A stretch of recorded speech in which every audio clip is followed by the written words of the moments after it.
Deep in the heart of a mystical forest, nestled between towering trees and sparkling waterfalls, lived a little dragon named Ember. Now, Ember wasn't like the other dragons.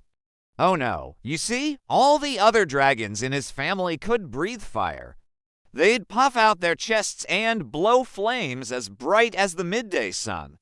But Ember, well, he couldn't breathe fire. No matter how hard he tried, all that came out of his mouth was a small puff of smoke.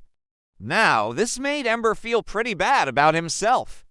All the other young dragons would tease him, calling him names like Smokey and Puff, and the adults, well, they just sighed and shook their heads.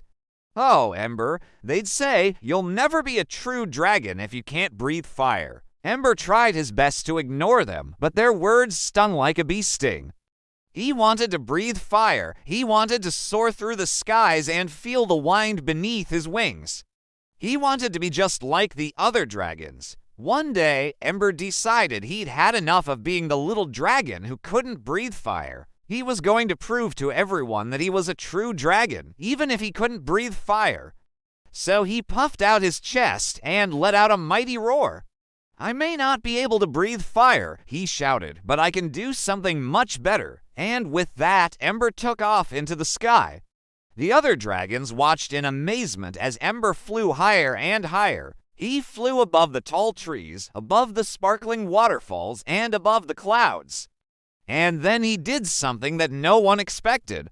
Ember landed on a rock and started to sing. His voice was loud and strong, and he sang about the beautiful forest, about the tall trees and the sparkling waterfalls. He sang about the mountains that touched the sky and the rivers that flowed through the valleys. As Ember sang, the other dragons were transformed. They forgot all about their teasing and their hurtful words. They listened to Ember's song and they loved it.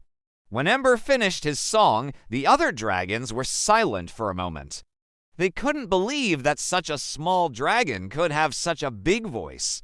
And then they started to cheer. "You did it, Ember," they shouted. "You showed us all that you are a true dragon." From that day on, the other dragons never teased Ember again.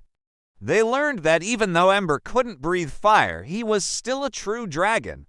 And whenever they felt bad about themselves, they remembered Ember's song and how it had touched all their hearts.